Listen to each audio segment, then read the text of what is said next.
Pinas, ang oras po natin, alas 6:39 ng gabi. Eto na ang mag-partner na mas paliliwanagan tayo pagdating sa batas. Mga payo ng mga abogado, mga usaping abogado na mas malinaw na pag-uusapan para mas maintindihan natin. Kumpanyera ng Bayan, si Attorney Rina Seco at ang Panyera ng Bayan, si Attorney Cam, Cheryl Adami Molina.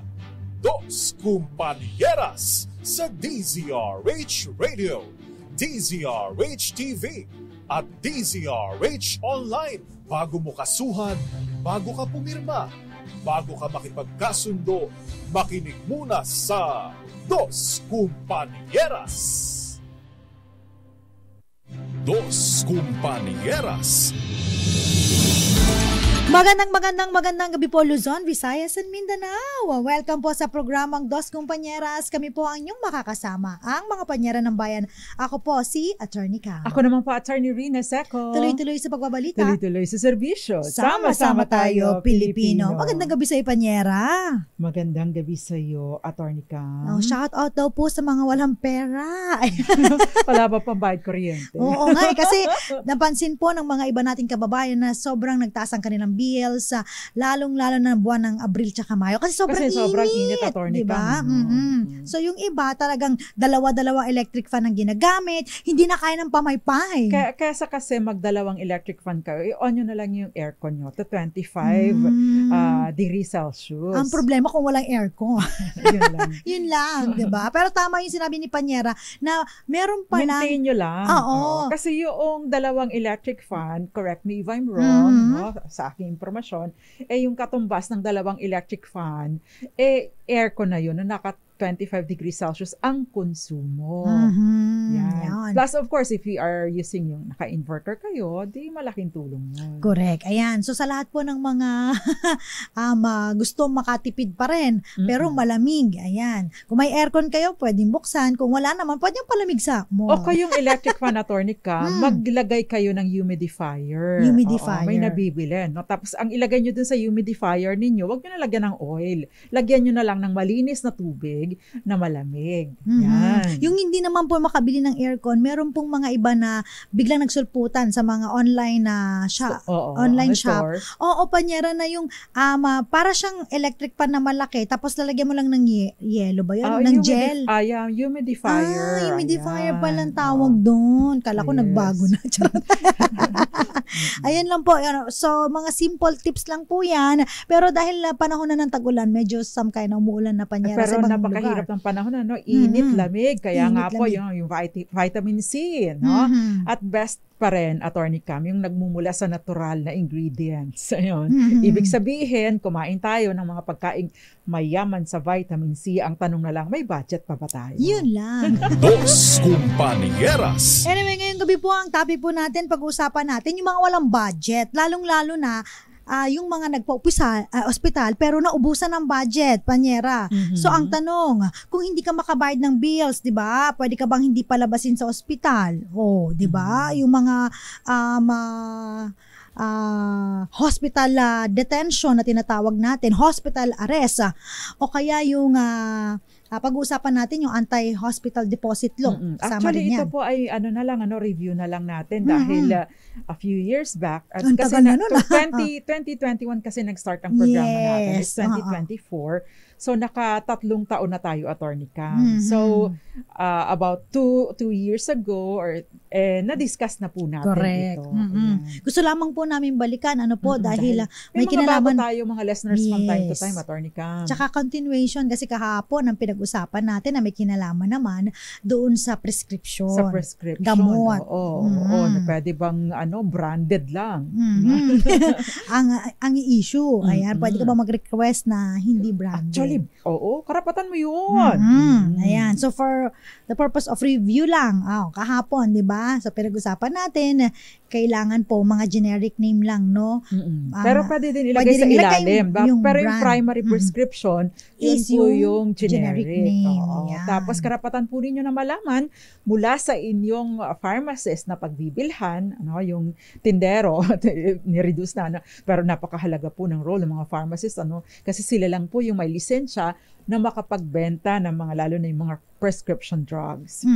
Ayan. So, pasadahan lang natin yung mga basic points. Pumasada ka na, Attorney Cam. Parang no? Hindi naman yan, e-bike.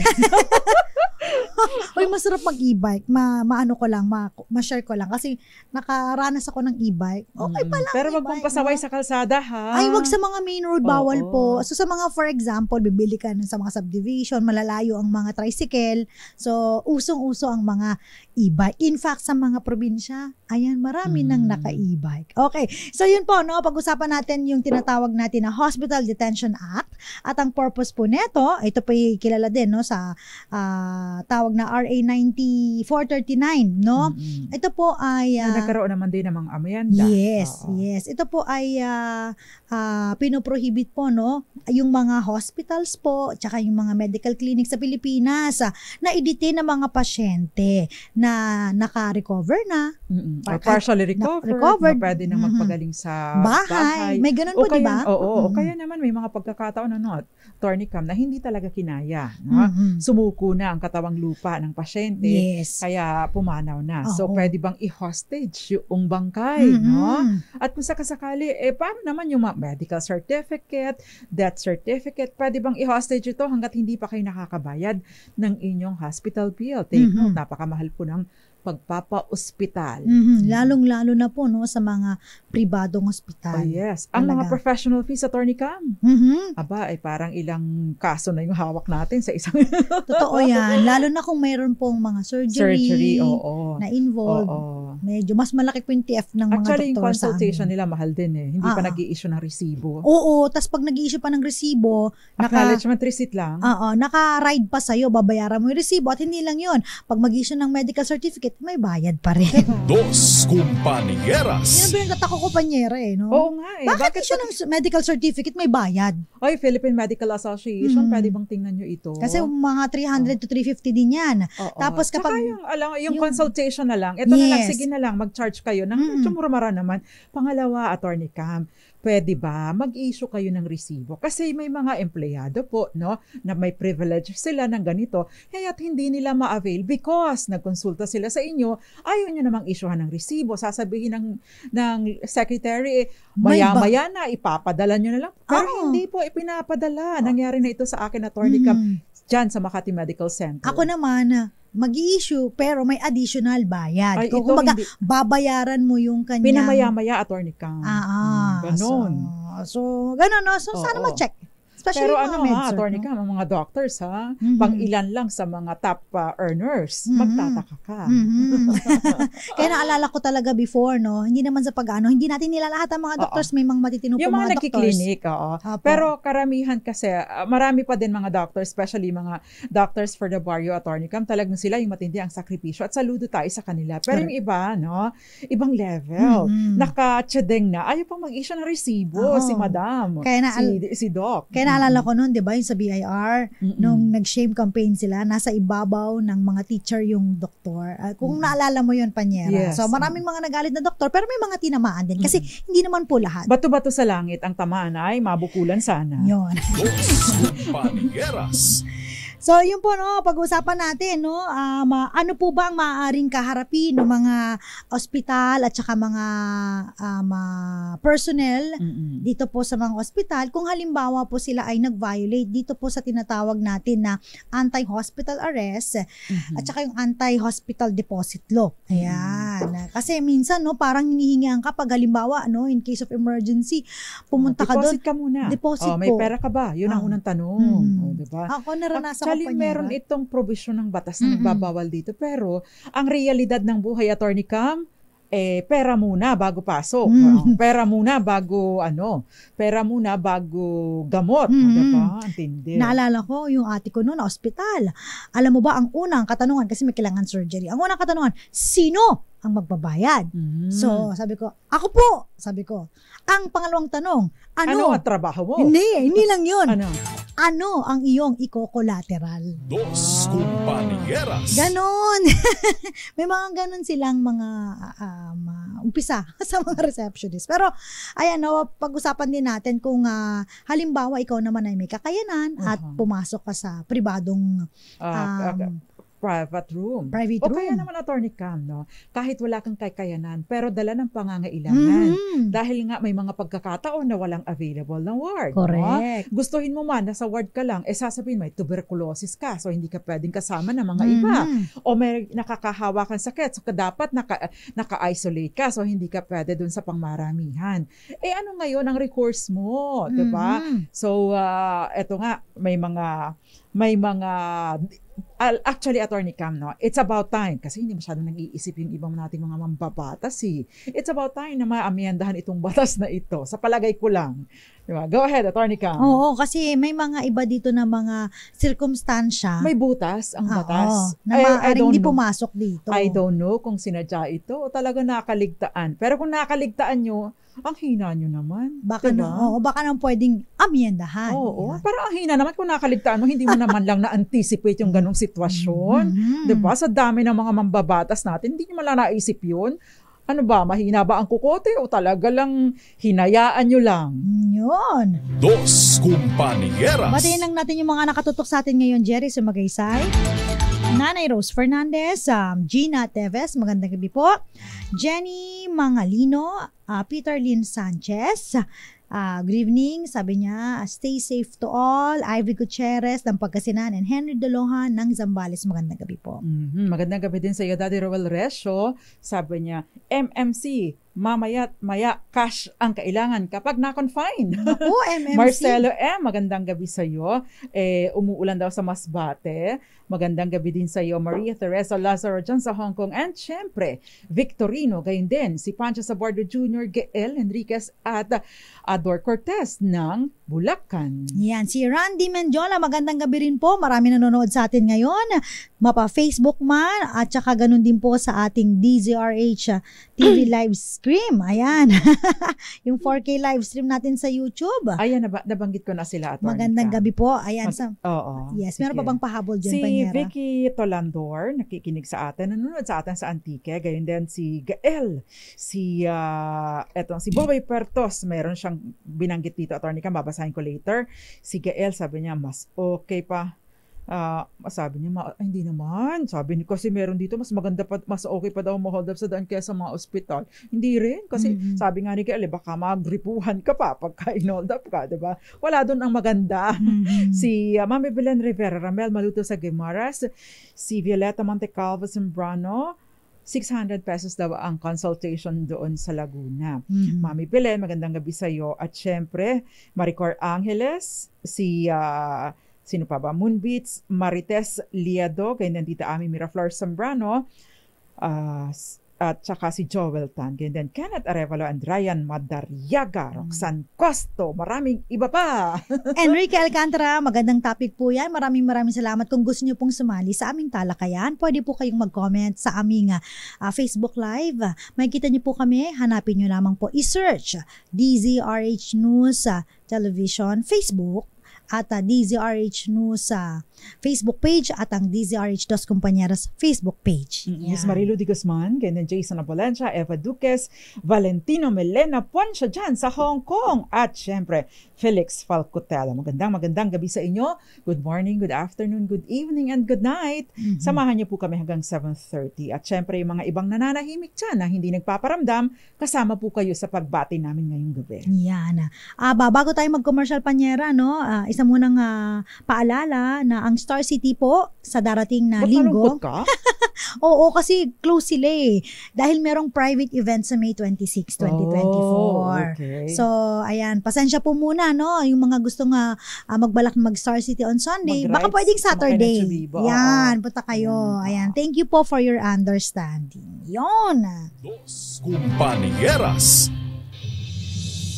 Para sa ating Malakash online promo, ay gustong-gusto ko yung true or false ni Panyera. Trolls. Oo, trolls. Kaya naman ang ating Malakash question.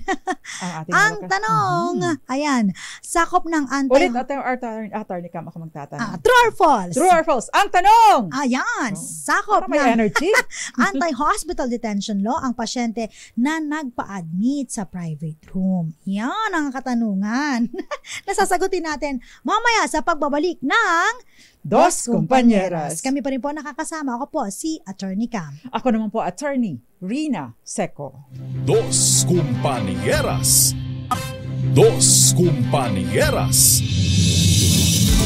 Nagbabalik po ang programang Dos Compañeras kung saan nakakapiling, nakakasama, napapakinggan at napapanood niyo po ang dalawang panyera ng bayan. Ako po si Attorney Cam. Ako naman po, attorney Rina Seco. At pinag-uusapan pa rin po natin itong batas na anti-hospital arrest at saka po yung anti-hospital deposit law.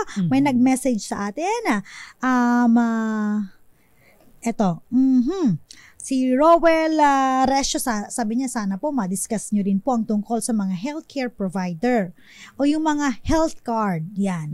Na wala namang care na ibinibigay. Nabiktima po kasi ako. Kasi, di ba, pipila ka dyan. dun Para sa magamit mo yung mga health cards. Health card. Parang sa amin pa nga lang, sa term sa Marinduque niya, dayok-do ka na, lalipasan ka ng gutom, wala ka pa, hindi ka pa nakakausad sa pila. Tsaka hindi lang yun, Panyera. Parang kailangan mo isang araw na pumila. Merong mga... Once the next day, magli-leave ka ulit. Correct. Para lumala na yung sakit mo, nakapila ka pa din. Totoo yan, Panyera. May mga health card na pag pinuntahan mo yung mga preferred hospital nila, by appointment. Ano yun? Nagsakit ka na. I-schedule ko po yung sakit ko bukas. So, that's number 1. Number 2, Panyera. For example, merong mga gagawin sa'yo ng mga x-ray, kung ano-ano mang mga... Ang haba ng pila, attorney. Hindi lang mahaba. Ang gagawin sa'yo, alam mo kung ano, Panyera? Uutusan ka na doon ka sa may pinakamalapit na kanilang facilities. Halimbawa, kung ikaw ay taga Cavite, tas meron sila Mandaluyong, so doon ka magpupunta para magpa-x-ray, magpa-ano. Kasi hindi siya cover doon sa ospital. May mga ganun, Panyera. Oo, totoo. Kaya papahirapan ka pa na pumunta doon sa mga preferred facilities nila kaysa doon sa ospital na nandun ka na at magpapas-x-ray ka na lang, magpapakuha ka na lang ng blood test. May mga ganun, Panyera. Kaya talagang scam din, ano? Oo, yung iba. nakaka-stress din. So, yun. Lalong-lalo na, pag wala namang question pag naka-admit. Pero pag halimbawang, outpatient ka, yun, Panyera, doon ang maraming question. Dos Compañeras. Mga diba? taga-Talugtog Nueva Ecija, Wilfredo Sinenza, magandang gabi sa iyo. At mga taga-Bulacan, Singoyong Montes. Eto, Attorney Cam, paano daw magpa-consult sa atin? Okay, magandang gabi din po kay sino may pinapabati na hinahanap ko na sabi niya, oy, yung deposit na hindi pwedeng withdraw sa ospital. Totoo. Diba? Correct. Dineposit mo na hindi ibabalik. Itong si Bobay Perto, sabi niya, maayong gabi po. Na-hospital ang asawa ko sa private hospital. Sobra po kami, isang buwan, malaki po ang aming nagastos. Ngayon, 69,000 na lang po ang balance para kami makalabas ng promissory note po kami. Pero wala po kaming collateral. 8 years na po nakalipas. Pwede po ba kami nilang singilin? Sa ngayon po ay wala kami. Sagad na sagad po hanggang sa ngayon. Kapag ka po written ang pagkakautang, umaabot po ng hanggang 10 taon. 10 years. Meron pa kayo, naka 8 years na daw may 2 years pa. Para kayo po ay makolektahan. Pero ayun po, speaking of promissory note, pumapayag po ang batas na kapag halimbawa po ay kayo po ay fully or partially recovered na pwede nang magpahinga sa bahay, pero kayo po ay financially incapable, kulang. Walang, salat na sa finances. So, pwede po ninyong, pwede po kayo mag-issue ng promissory note. Kung may collateral, okay, pinapayagan din po. Dalawa kasi yan, Attorney Cam, sa promissory note. Either meron kang co-maker na ibig sabihin siya ang sasagot, no? Doon sa bayarin mo, o kaya naman, o ibig sabihin siya yung hahabulin, no? Kapag ikaw hindi nakabayad. Pagka nag-due na pero hindi mo binayaran. o kaya naman yung collateral. Oo. So wala kang alpas, wala kang lusot. Either you provide a collateral, a security na siyang isusubasta, i-foreclose ng ospital, no? O kaya naman ay yung iba pang taong hahabulin. At syempre, pag co-maker, ang ibibigay nila ay yung taong ang hihingin nila, no? Ang tatanggapin nila ay yung taong may kakayanang magbayad, o kung hindi man liquid, ay may mga properties na maaring habulin ng ospital. Yan. So, yun yung nangyari sa akin, Panyera. Naging, ako yung co-maker. Ayan. Tapos, tinanong muna kung merong properties na pwedeng i-collateral. Yan. Tapos, hindi lang yun, no? Yung guarantor, pwede rin naman. So, pero ngayon, usually, kung hindi guarantor, co-maker po ang mas preferred ni hospital. Hindi nga guarantor co-maker. Oo. Ano yung pagkakaiba nila? Si co-maker po ay si guarantor po kasi nagkakaroon ng liability ng liability kapag hindi na makabayad, pag wala ng pambayad. Walang-wala pag co-maker po kahit hindi pa sinisingil yung original na may pagkakautang, pwedeng dumiretso doon sa co-maker. Kaya as much as possible, kung sa ibang pagkakautang po wag na wag kayong magko-co-maker. Yun. Dos Compañeras. Another, ang tanong, paano po yung mga nag-avail po ng private room? Oo, kasi ang sinasaklaw po ng Anti-Hospital Detention Act, yun lamang nasa ward o yung anong tawag dun sa Tagalog, Attorney Cam? Yung ward lang. Ward lang kakilala ko. By the way, ito po sinasaklaw kay kayo ay nasa pribado or pampublikong clinic o ospital. Ang hindi po sinasaklaw ng Anti-Hospital Detention Act ay yung pribadong room. So ano ba yung pribadong room, Attorney Cam? Yung pribadong room, di ba ito yung sarili mo yung kwarto. Ayan. Ay actually, Attorney Cam, iba kasing private rooms, di ba? Kasi meron bang even up to the 4, up to 4. Ang tawag dyan, semi-private. May mga paganyan pa sila. Diba? Papipiliin ka kasi kung halimbawa, Panyera, ma-admit ka. Saan mo gusto? Sa ward? Sa semi-private? May small private? Merong private, tsaka meron pang suite, executive suite, may mga ganun pa sila, Panyera. So, yon. Pag pumasok ka dun sa mga nabanggit, yung semi-ward ay hindi kasali. Oo, ibig sabihin hindi kasali hindi covered nitong batas na ito. So magbabayad ka pa din. Ibig sabihin po, hindi ka makakalabas kung wala kang perang pambayad. Di ba napakasaklap? Kasi may mga pagkakataon na talagang hindi mo kagustuhan na doon ma-confine. Ito nga po yung palusot o butas nitong batas na ito na hindi naisip or naisip man, pero may baka naman may something Kaya nga po ito, yung sinasabi natin, parang kinapos sa pag-iisip, ganun na lang, pinaka-safe. Baka yung mga congressman, nung hindi nila naranasan mag-ward. O kaya naman hindi na-anticipate. Yun na nga kinapos sa pag-iisip. Eto naman, question, papaano naman po yung namatay? Yan. Na hindi na po makapagbayad. Hinuhold po yung bangkay at hindi nag-i-issue ng certificate. Kasi take note po, ang death certificate kailangan para maiparehistro, no? Maiparehistro yung death. Pangalawa, para either ma-cremate o kaya naman ay ilibing yung bangkay. Paano kung halimbawa, ganun po, no? Tama po ba yun? Pwede po ba yun na i-hold yung mga, yung certificate, yung bangkay, dun sa mga kamag-anak kasi hindi nakapagbayad? Dos Compañeras. Ang sinasabi po ng batas, hindi po pwede yun. Again, meron ding nagstay ba ito sa pribadong room? Diba? Ang saklap. So, paano ka? Ikaw nga na wala ka ng pambayad, i-hold ka pa for a long time dahil hindi ka makabayad ng full. Just because nandun ka sa private room, di lalong lumobo yung pagkakautang mo, diba? Yun ang masaklap doon. Kasi Panyera, kapag halimbawang hindi ka makakalabas, tatakbo yung room charge. Yes. At kung ano-ano pang mga charge. Totoo. Mga charges dyan. Oo, diba? So, yan ang masaklap na katotohanan na hindi nakita o pinagbulag-bulagan ng mga mambabatas o ibang mambabatas. Dos Compañeras. So may mga question dito. Ayan, pasadahan lang natin. Ay, hindi yung mo mga pa tanong. na-discuss, Attorney Cam, Ano pa, yung Nyera? parusa kung Ay, oo sakasakali. nga. Oo, Sige, yung, go on, Attorney Cam. yung mga lumalabag po, no, sa batas na ito, maaari po kayong maparusahan. So, ang fine po dito, nagre-range sa 20,000 Mhm. to 50,000. At tandaan po ninyo, meron po itong kulong. Yes, Yan. oo. From 1 month to 6 months or both po. May multa ka na, may kulong pa. Ayan. So, yung mga officer tsaka employee po ng mga hospital tsaka mga medical clinic na responsible po, no? Sa mga Lalo na, Attorney Cam, pag-violate kapag ka nito. ito ay naging policy. Oh, diba? yes. Oo, yung tipong unwritten policy, basta ganito tayo, ha? Mhm. Wag na lang nating isulat sa policy natin para walang ebidensya. Pero just the same, ganun ang ipinatutupad.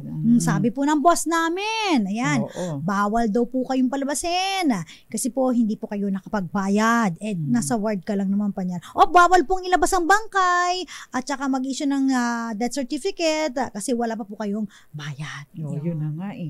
So, bawal po yan. Yun. Dos Compañeras. Ayan, simulan mo ba niya? May question ba sa'yo dyan? Okay. Actually, related din po sa ating talakayan ngayon yung expanded na anti-hospital detention. Ano? Ito naman yung walang deposit. Oo. So, ito yung tinatawag na 10932 strengthened anti-hospital deposit law na meron po itong presumption. O, kalimbawa, yung bawal po na manghingi ng deposit sa hospital or clinic bago magbigay ng basic emergency services o kaya naman pati yung pagpo-provide ng ambulansya, no, nagagamitin papunta sa paglipat sa ibang ospital kung sakasakaling hindi kaya ay dapat na i-provide ng local government unit at tapos kinukonsidera po or itinuturing po na emergency case, no, ang panganganak at dapat din magpaskil ng mga serbisyong ibinibigay sa entrance ng hospital at clinic. At ito yung mahalaga, Attorney Cam, merong presumption of liability automatic na pinapalagay na may liability itong hospital o clinic na tumanggi, no, sa isang pasyente. Tapos especially kung nagdulot ito ng kamatayan o kaya naman ay matinding pinsala, especially permanent disability doon sa pasyente. Yan po yung RA 10932 or Enhanced Anti-Hospital Deposit Law. Again, sinasaklaw po nito lahat ng ospital, pribado man o pampubliko. Yung binanggit po ni Attorney Cam earlier, pinapaliwanag po niya, sinasaklaw po nun pareho din, except na yung no detention ay applicable lamang kung kayo ay nasa ward.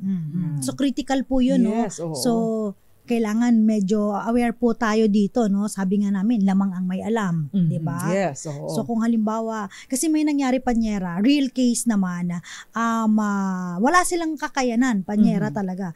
Pero ang nangyari, yung kanyang kinakasama, so hindi ito asawa, siya ay dahil may mga kamag-anak abroad, so siya ay pina-admit niya sa private room. Ngayon hindi sila makabayad.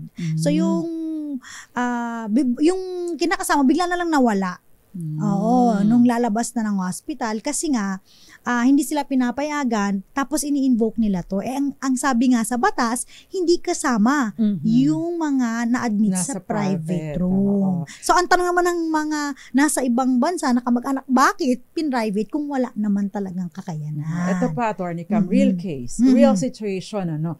Merong, ito lang nangyari before Christmas, Attorney Cam, na ospital ang nanay niya.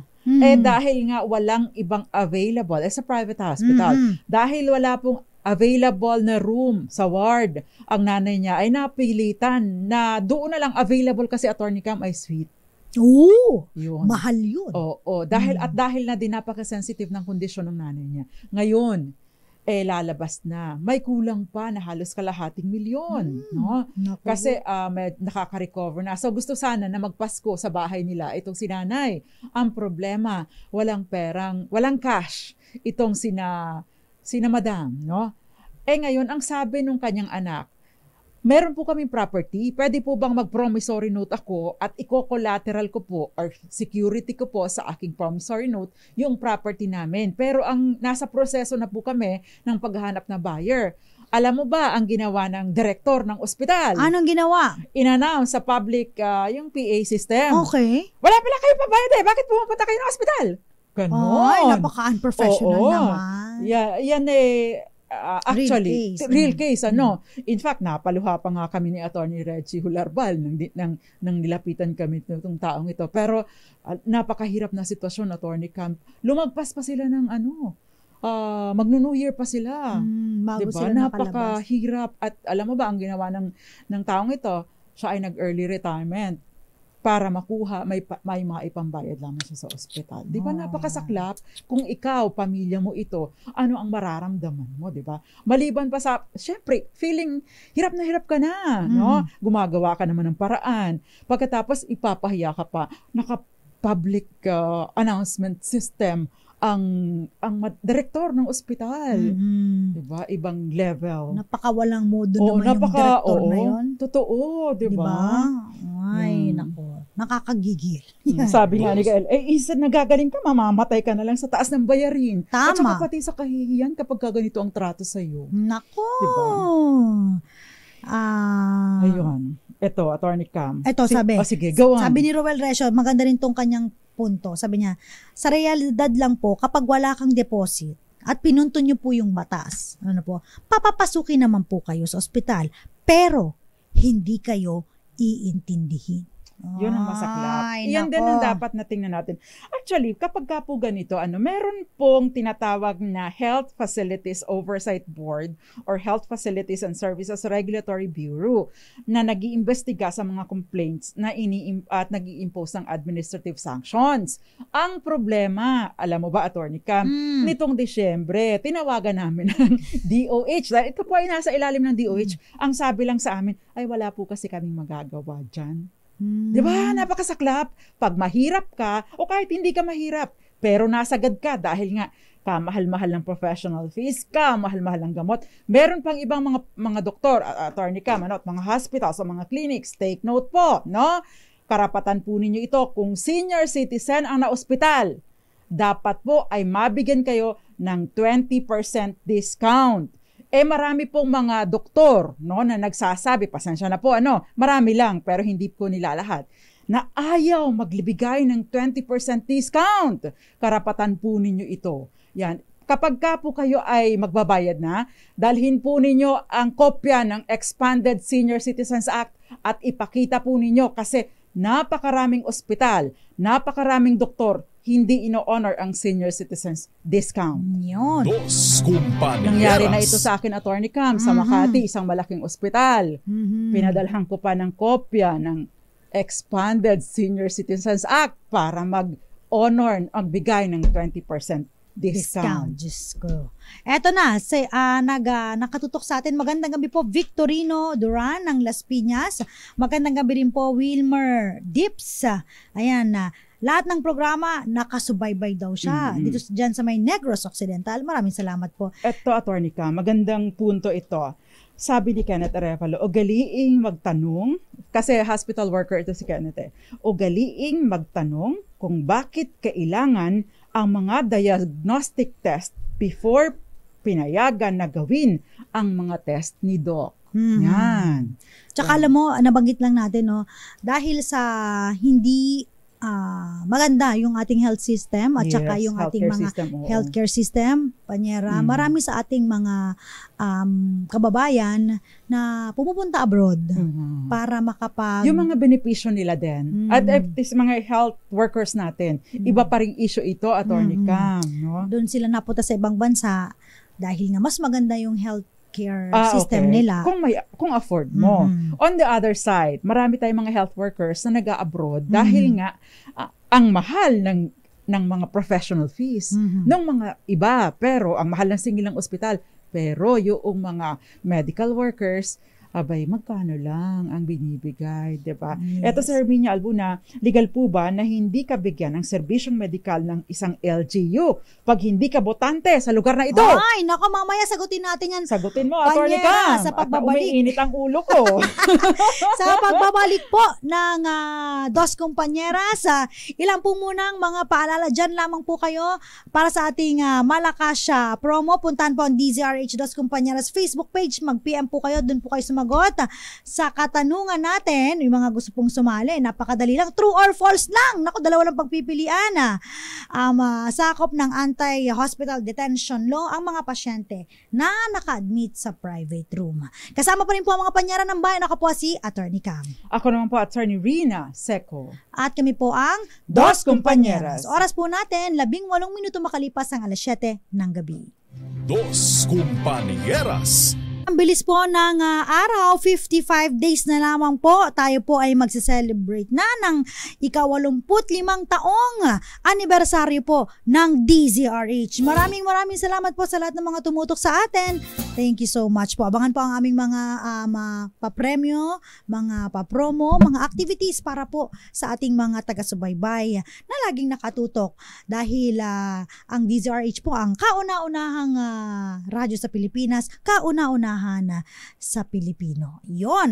Balik tayo sa ating topic. Kasama pa rin po mga panyara ng bayan. Ako po si Atty. Cam. Ako naman po, Atty. Rina Seco at Miss Charo Abraham. Kayo din si Joseph Abalos at Cherry Ann.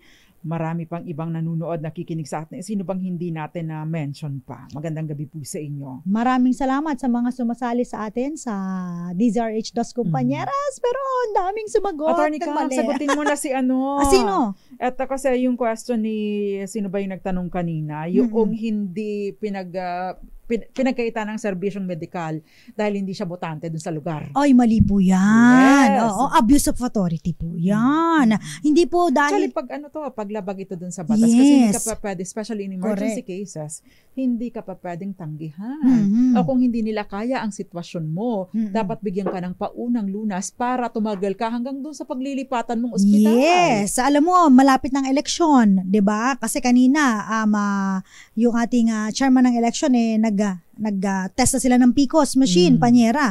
So, dahil dito sa mga ganitong instances, ginagamit po, no? Pinupolitika pa yung pagiging politiko nila para hindi mabigyan ng mga benepisyo yung mga kanilang mga constituents, 'di ba? Botante. Ba ako? Lalo kitang hindi iboboto. Nako! Ipapangampanya pa kita para hindi ka maiboto. Dos Compañeras. Paano po? Question, Atty. Cam. Oh. Si Jonah, paano po kung yung isang pasyenteng walang pambayad sa ospital ay tatakas, may kaso po ba yun? Actually, meron kasing provision doon sa ating estafa law, ay doon sa provision ng estafa, na yung, dati, the old revised penal code, na yung pagtatakbo ka, nag-check-in ka sa hotel, nag-check-in ka sa, pumunta ka sa restaurant for refreshment, dati ay kinukonsider ito na estafa, isang krimen na estafa. Pero doon po sa amendatory law, yung 1059 something, no, 10 something, nakalimutan ko na yung number ng amendment to the revised penal code. Tinanggal na po kasi itong sitwasyon, yung provision na yun. Although hindi po binabanggit doon yung pagtakbo doon, pag 1, 2, 3 nyo doon sa bill sa ospital. Most probably, kayo ay makakasuhan dahil nga ito ay pag-breach ng kontrata, maaari po kayong makasuhan ng collection ng sum of money kung halimbawa ito ay may kalakihan na o kaya naman na small claims, was hihingi po ng danyos perwisyo. Yun. Pero as to estafa, I don't think that will fall under that. Naka-confine po ang kamag-anak namin sa private hospital pero nasa ward naman po siya. Hindi po makabayad ang kamag-anak namin pero hindi po siya pinapalabas. Nag-offer na po kami na mag-issue kami ng promissory note pero sabi sa amin po ng hospital, hindi daw po sila sakop ng RA 9439. Para lang daw po yun sa mga pasyente na nasa public hospital. Mali. Dos Compañeras. Wrong. It's Ekis. Ayan ha. So yung nag-message sa atin nito, again po sakop din po no yung private hospitals, ang hindi po sinasakop yung private room. Okay? Yes. So kung kayo po ay nasa ward, yan. Sakop pa rin po. Yes. Si Cecil, attorney, nalubog po kami sa utang dahil sa mga hospital bills ng parents ko. Umabot na po ng 1.7 million. Hindi na po namin alam ang gagawin. Unang tanong, saan naka-confine? No? Saan naka-confine? Private ba o public? Pangalawa, baka naman po pwede kayong magbigay ng collateral. Kahit pa, siguro, attorney Cam, ganito yon. I would suggest, maganda na makipag-usap kayo sa management ng hospital. Kung kahit pa kayo ay nasa private room, no, walang mawawala sa inyo kung makikiusap kayo, pero maglagay kayo ng security, o kaya ay gumawa kayo ng co-maker. Yes, co-maker, o kaya dumulog kayo sa mga, like for example, sa PAGCOR, sa PCSO, Totoo bibigyan yan. din sila ng tulong. Kasi meron nakakilala Panyera. So, pumila sila, although mahaba ang pila sa PCSO, pero sila po ay nag-grant din. Oo, although maliit tulong. lang. No, ako nakaranas din ako dyan, attorney Cam, para sa kapatid ko. Kasi napakatagal niyang na-confine sa hospital, dun sa isang private hospital dun sa Lucena. Nag-request din kami ng assistance kasi milyon ang bill eh. Nagbigay, pero 50,000 lang. Pero, diba? At least meron. Yun. Dos Compañeras. By the way, gagamit po ninyo kung kayo po ay nagdadialysis, may kaanak kayong nagdadialysis, pwede po kayong mag-apply ng assistance sa PCSO dahil may mga grant sila, attorney Cam, ng dialysis for how many sessions. Yes. Napakabilis naman ang oras. Meron ka pang pahabol, Panyera? Ang nanay po namin ay na-confine sa isang private hospital at sa private room siya dinala dahil sa kanyang sakit na tuberculosis. Hindi daw po pwede sa ward. Pero po dahil gustong lumabas ng nanay, dahil ayaw na niyang mamatay sa ospital, sa bahay na po namatay ang nanay namin after ilang days nang lumabas sa ospital. May utang pong naiwan sa ospital pero nagpirma doon ng kapatid ko na babalikan na lang ang remaining balance para lang makalabas ang nanay namin. Ang tanong ko po, dapat pa po bang bayaran ng ospital kahit namatay na ang pasyente? Hindi naman po yun makakabayad. Obligado bang magbayad ang kapatid ko dahil siya naman ang nagpirma? Okay, wala pong nakukulong sa utang unang-una dahil Article 3, Section 20 of the Philippine Constitution, walang maaring makulong ng dahil lamang sa pagkakautang. Pero yung civil obligation po, ay nananatili po yun, especially para sa mga nakapirma doon sa promissory note. So therefore, magiging option po yan, either kasuhan kayo at kung halimbawa wala pong collateral, yun pong property, pwede po nilang ituro para yun ang isusubasta at ibabayad doon sa pagkakautang sa ospital. So nananatili po, bagaman at ito ay hindi kriminal na kaso, maaari pong magsampa ng civil na kaso sa inyo. Meron nga ako, real talk, Panyera. Iniwan yung tricycle kasi yun yung collateral nila. Ay, may kakilala din akong diba? Nakausap ko sa General Santos City. Ganon ang problema niya. Iniwan niya ang kanyang pangkabuhayan na tricycle para lang mailabas niya ang misis niya sa ospital. Naku po. Dos Compañeras. Wala na po tayong oras pero para sa ating Malakasya online promo, eto na. Ito na ang DZRH Mas Malakas Promo Online. Sagutin lamang ang tanong ng ating announcer sa live Facebook page ng DZRH at instant meron 500 pesos na premyo. Ready? Makinig mabuti. Ito na! Eto na! True or false? Walang sasagot ng troll. Sakop ng anti-hospital detention law ang mga pasyente na nagpa-admit sa private room. Ang dami sumagot ng true. At dahil dyan, mali. Ekis ang sagot nyo dahil ang... Pwede sa private hospital. Yes. Pero hindi sa private room. So ito ay false. Ang ating winner, congratulations, nakikinig mabuti. Ayan, si Sherwina Parasa ng Mamalingling, Dagupan City. Tama po ba yun? Mamalingling, Dagupan City. Abangan po ang iyong papremyo, 500 pesos. Sa weekend po ipamimigay. So tutok lang po kayo. Yan. Maraming salamat. Sa mga nanonood po sa atin kay Mama Jovita Adami, thank you so much. At happy birthday sa'yo, Syra Solomon Guntan. Happy birthday! Happy birthday! Ikain mo kami, Mr. Solomon. Nakasama niyo po mga Panyera ng bayan. Ako po, si Attorney Cam. Ako naman po, Attorney Rina Seco. Tuloy-tuloy sa pagbabalita. Tuloy-tuloy sa serbisyo. Sama-sama tayo, Pilipino. Dos Compañeras.